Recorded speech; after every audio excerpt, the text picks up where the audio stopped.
students, in last lecture we have completed the two types of population interactions, that is parasitism and predation, in which one species is getting benefited and other species is getting affected. Okay, now in this lecture we have to see the next population interaction, and it is the commensalism, where one species gets benefit but other species is neither benefited or nor harmed, that means it remain unaffected. जे एका स्पेसिसला फायदा होतो पण दुसऱ्या स्पेसिसला मात्र फायदाही होत नाही आणि तोटाही होत नाही, तो रिमेन आहे तसाच राहतो. अशा पद्धतीचं जे पॉप्युलेशन इंटरॅक्शन आहे त्याला कॉमेन्सॅलिझम म्हटलं जातं. So here the relationship between two living individuals of different species in which one is benefited while other is neither benefited nor harmed is called as a commensalism. Simple definition आहे कॉमेन्सॅलिझमची. जेव्हा दोन species वेगवेगळ्या दोन organism वेगवेगळ्या स्पेसीजचे एकत्र असतात परंतु त्यामध्ये एकाला फायदा होतो आणि दुसऱ्याला फायदाही होत नाही आणि तोटाही होत नाही, अशा पॉप्युलेशन इंटरॅक्शनला कॉमेन्सॅलिझम असं म्हटलं जातं. त्याच्यामध्ये 3 एक्झाम्पल्स आपल्याला सुरुवातीला बघायचे आहेत.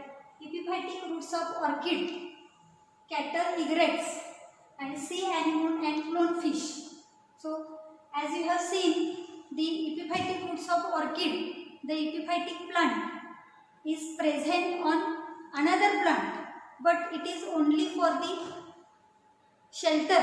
जे राहण्यासाठी फक्त ते एपिफायटिक प्लांट जे आहे ते दुसऱ्या झाडाच्या खोडावरती किंवा दुसऱ्या झाडाच्या स्टेमवरती वाढत असतं. त्या प्लांटकडून ते स्वतः काहीही न्यूट्रिशन घेत नाही, फक्त जागा मिळवण्यासाठी ते त्या झाडावरती वाढत असतं.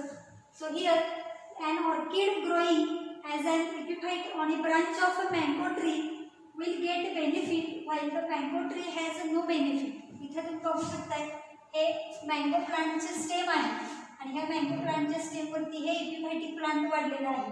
हे एपिफायटिक प्लांट फोटोसिंथेटिक प्लांट आहे, स्वतःचं अन्न स्वतः तयार करणार आहे, फक्त स्पेस जागा मिळवण्यासाठी हे ह्या स्टेमवरती वाढलेलं आहे. याला एका स्वतःचे रूट्स असतात, स्वतःचं स्टेम आणि स्वतःची लिव्ज आहे. त्यामुळे हे ऑर्किड प्लांट जे आहे फक्त जागा मिळवण्यासाठी, शेल्टर जे जागा मिळवण्यासाठी त्या आंब्याच्या झाडावरती किंवा दुसऱ्या कुठल्याही झाडावरती ते वाढत असतं, परंतु आंब्याच्या झाडाला ते काहीही धोका निर्माण करत नाही. ऑर्किडला फायदा काय होतो की त्याला जगण्यासाठी राहण्यासाठी जागा मिळते त्या आंब्याच्या झाडावरती, पण आंब्याच्या झाडाला त्याच्यापासून फायदाही होत नाही आणि तोटाही होत नाही. आंब्याचं झाड हे अनअफेक्टेड राहतं. अशा टाईपचं जे इंटरॅक्शन आहे त्याला आपण काय म्हणणार आहे, कॉमेन्सॅलिझम म्हणणार आहे. जे orchid plant is getting benefit but this mango plant is neither benefited nor harmed, it remains unaffected. Okay, तर हे example epiphytic roots of orchid and a plant, हे एक पहिले एक्झाम्पल आपल्याला सांगता येईल. Then the second example here cattle इग्रेट्स.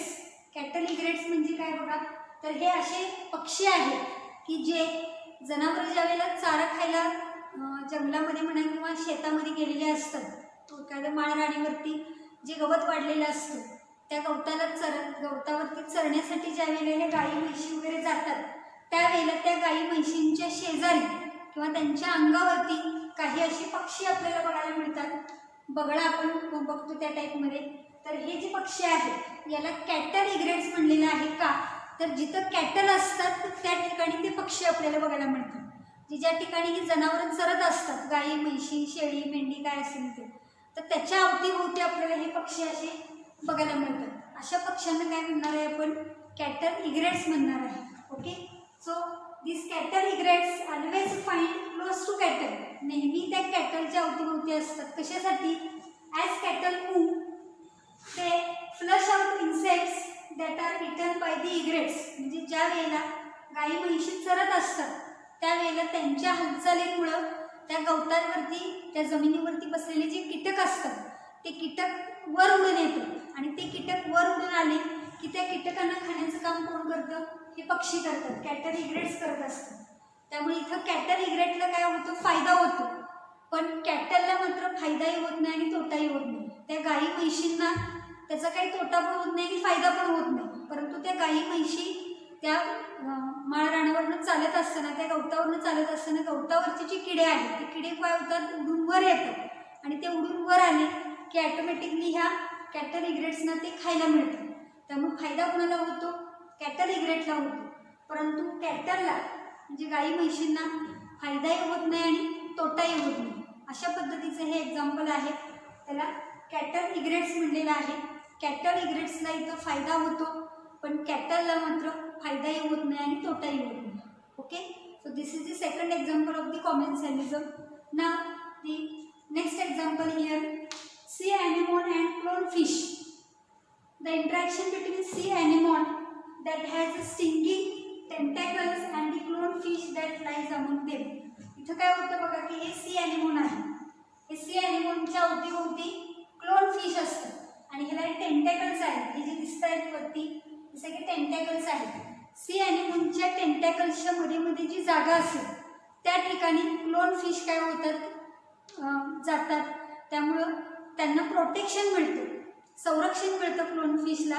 C ॲनिमलला मात्र त्या क्लोनफिशकडून फायदाही होत नाही आणि तोटाही होत नाही.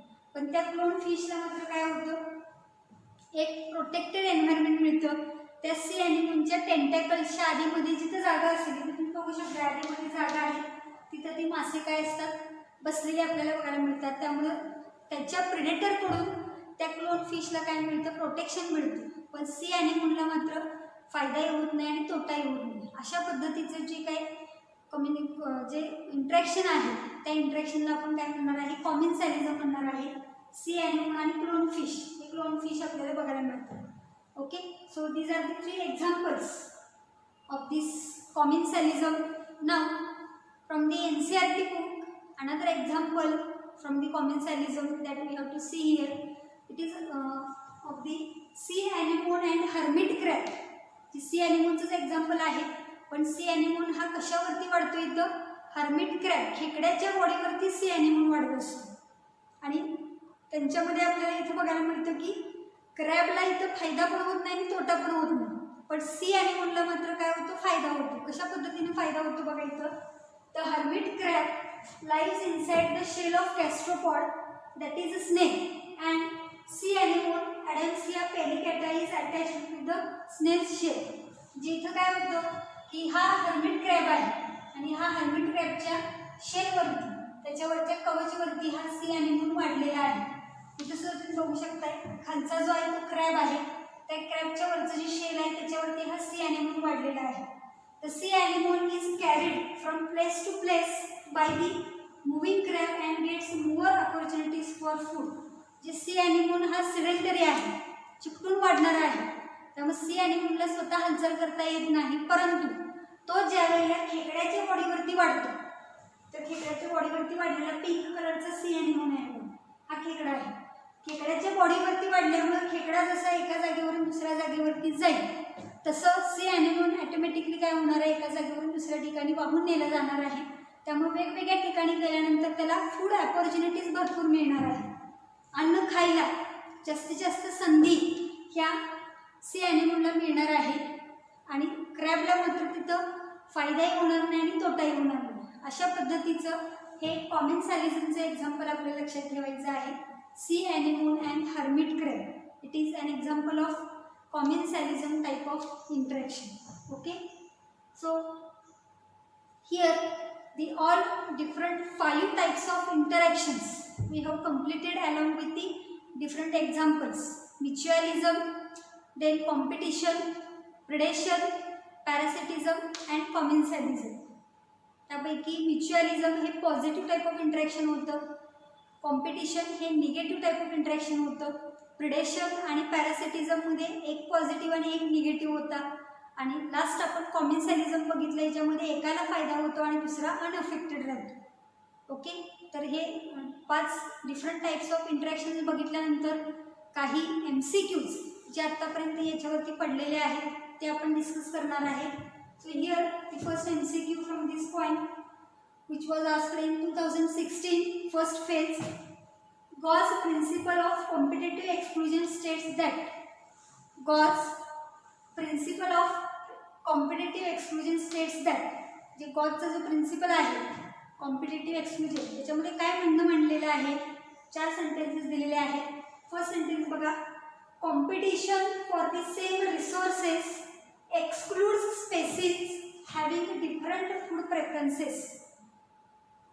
Competition for the same resources, एकाच रिसोर्ससाठी जर कॉम्पिटिशन तिथं घडत असेल तर त्याच्यातून एक्सक्लूड काय होतं, exclude species having different food preferences.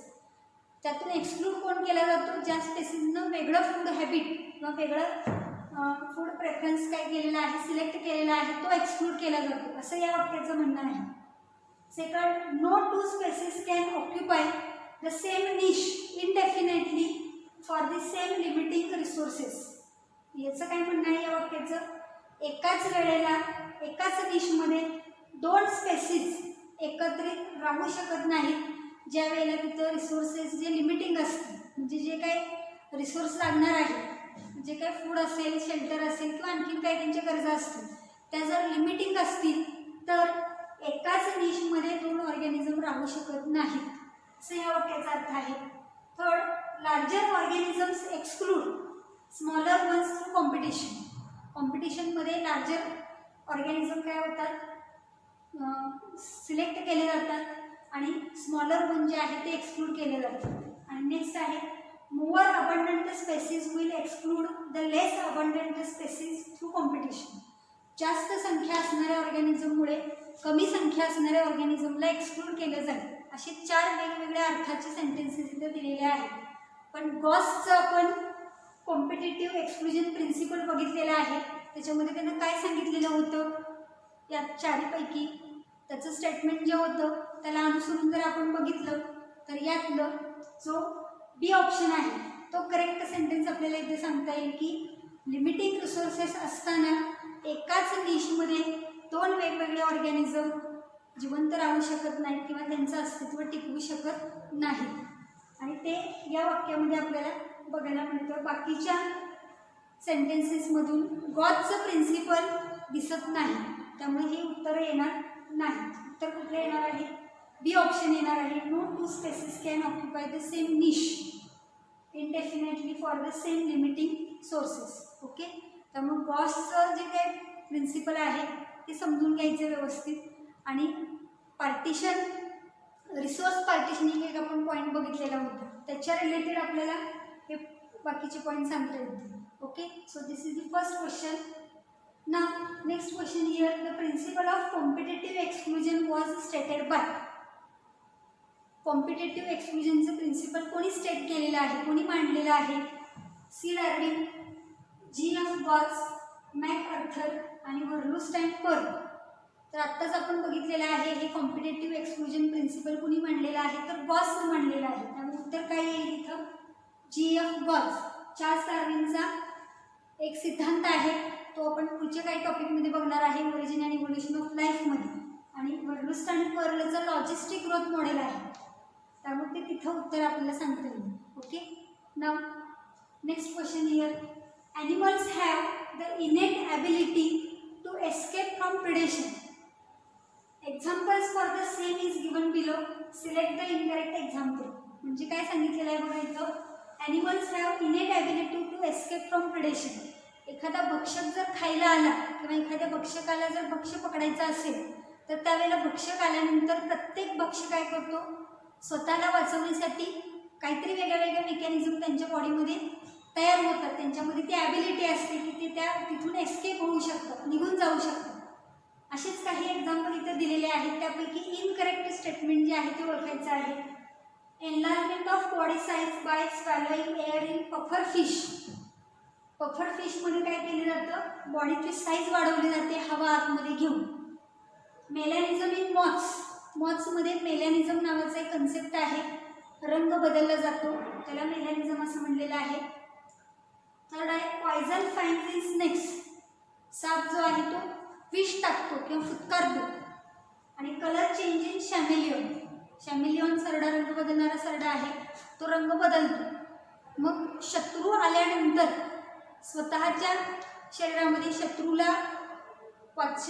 स्वतःचं संरक्षण करण्यासाठी, त्या शत्रूला आपण दिसू नये म्हणून स्वतःचं संरक्षण करण्यासाठी काही वेगळे मेकॅनिझम ॲनिमलकडून केले जातात.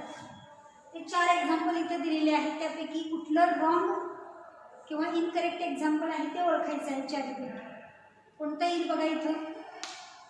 Enlargement of body size by swallowing air in puffer fish बरोबर आहे की तो मासा जो आहे तो भक्ष्य म्हणून खाण्यासाठी ज्यावेळेला भक्ष्य केल त्यावेळेला स्वतःला वाचवण्यासाठी तो स्वतःच्या बॉडीची साईज वाढवतो. म्हणजे हे करेक्ट एक्झाम्पल आहे. मेलॅनिझम इन मॉथ्स, मॉथ्समध्ये रंग बदलतो मेलॅनिझम म्हणलेलं आहे, हे सुद्धा बरोबर आहे. प्रेडेटरला फसवण्यासाठी हे केलं जातं. पॉयझन फँग्स इन स्नेक्स, साप किंवा विष हे करतो फुटकार देतो, हे कधी घडतं. जेव्हा एखाद्या भक्ष्याला पकडायचंच असेल त्यावेळेला साप तसं करत असतो. त्यामुळे हे वाचण्यासाठी केलं जात नाही, एस्केप करण्यासाठी हे केलं जात नाही. आणि कलर चेंज होतोच. त्यामुळे उत्तर काय येणार आहे इथं. C option is the correct answer येणार आहे. पॉयझन फँग्स इन स्नेक, शत्रूपासून वाचण्यासाठी साप कधीही विष फुटकारणार नाही. त्यामुळं सी ऑप्शन इथं आपल्याला सांगता येईल. हे इनकरेक्ट एक्झाम्पल आहे. बाकीचे 3 जे आहेत ते करेक्ट एक्झाम्पल आपल्याला इथे सांगता येतील. Okay, so next question here. If plus sign is assigned to beneficial interaction, negative sign to detrimental and zero sign to neutral interaction, then the population interaction represented by positive negative refers to. समजा positive हे चिन्ह बेनिफिशियलसाठी वापरलेलं आहे, negative चिन्ह हे डेट्रिमेंटलसाठी वापरलेलं आहे आणि झिरो ही साईन न्यूट्रल इंटरॅक्शनसाठी वापरलेली आहे. तर पॉझिटिव्ह आणि निगेटिव्ह अशा पद्धतीचं इंटरॅक्शन कुठल्या याच्यामध्ये बघायला मिळेल. म्युच्युअलिझम, ॲमेन्सॅलिझम, कॉमेन्सॅलिझम आणि पॅरासिटिझम. पॉझिटिव्ह निगेटिव्ह म्हणजे एकाला फायदा होणार आहे आणि एकाला तोटा होणार आहे. तर बघूया आपण इथं. म्युच्युअलिझममध्ये काय होतं, दोन्हीकडेही प्लस प्लस असतं कारण दोघंही एकमेकांना बेनिफिशियल असतं.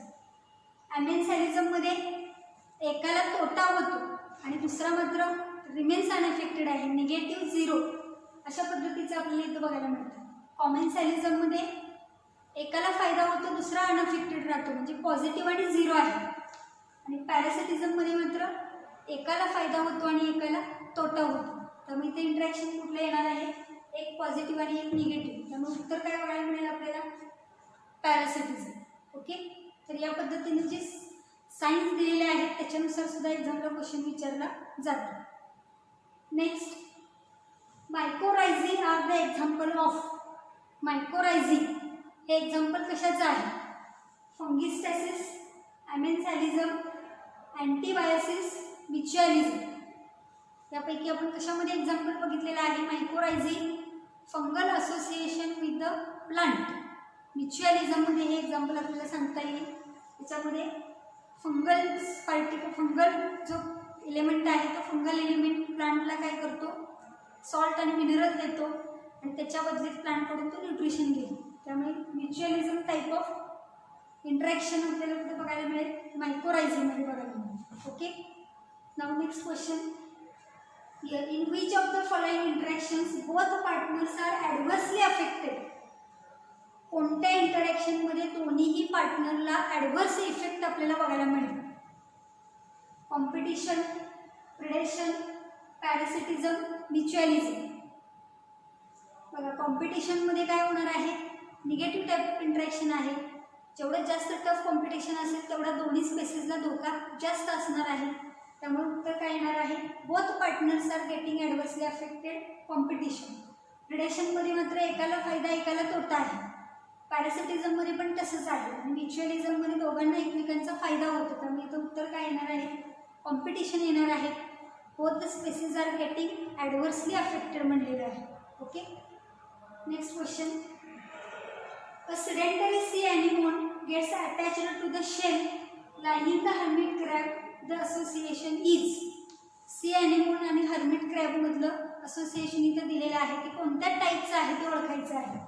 एक्टोपॅरासिटिझम, सिम्बायोसिस, कॉमेन्सॅलिझम, ॲमेन्सॅलिझम. बघा, ते यातलं कुठलं आपल्याला रिलेशन सांगता येईल. एक्टोपॅरासिटिझम आहे का, नाही. सी ॲनिमोन काय पॅरासाइट म्हणून त्याच्यावरती राहत नाही त्यामुळे हे येणार नाही. सिम्बायोसिस रिलेशनशिप आहे त्यांच्यामध्ये, दोघंही एकमेकांना काय करून देतात, फायदा करून देतात. कॉमेन्सॅलिझम फायदा करून देतात का? सी ॲनिमलला फायदा होतो पण हर्मिट क्रॅबला त्याचा फायदा होत नाही, त्यामुळे हे सुद्धा येणार नाही. कॉमेन्सॅलिझममध्ये एकाला फायदा आणि एकाला काहीच होत नाही. सी ॲनिमलला फायदा होतो पण हर्मिट क्रॅबला काहीच होत नाही, त्यामुळे कॉमेन्सॅलिझम उत्तरित. ॲमेन्सॅलिझम पण येणार नाही कारण तोटा कोणालाच होत नाही, त्यामुळे उत्तर येणार आहे इथं commensalism. C option. Sea animal आणि हर्मिट क्रॅब यांच्यामधले इंटरॅक्शन जे आहे ते कॉमेन्सॅलिझमचं सांगता येईल आपल्याला. सिम्बायोसिसलाच आपण म्युच्युअलिझम असं सुद्धा म्हणू शकतो, इथं म्युच्युअलिझम नाही. Okay. Next question here. Which one of the following is categorized as a parasite in true sense? खाली 4 सेंटेन्सेस दिलेले आहेत, त्यापैकी परफेक्ट कॅटेगरी पॅरासाइट म्हणून आपल्याला कुठली आहे ती ओळखायची आहे. So here the female anopheles bites and sucks blood from human. हे फर्स्ट सेंटेन्स दिलेलं आहे. Second, human foetus developing inside the uterus draws nourishment from the mother. हे सेकंड सेंटेन्स दिलेलं आहे. Third, head louse living on the human skull as well as laying eggs on human head. हे तिसरं sentence दिलेलं आहे. आणि चौथं sentence आहे, the cuckoo koel lays its eggs in crow's nest. असे 4 सेंटेन्सेस दिलेले आहेत. या चारीपैकी कुठलं एक पॅरासाइट इन ट्रू सेन्स म्हणलेलं आहे, म्हणजे खरोखर त्याच्यामध्ये पॅरासाइट असं एखादं एक्झाम्पल आहे का हे ओळखायचं आहे आपल्याला.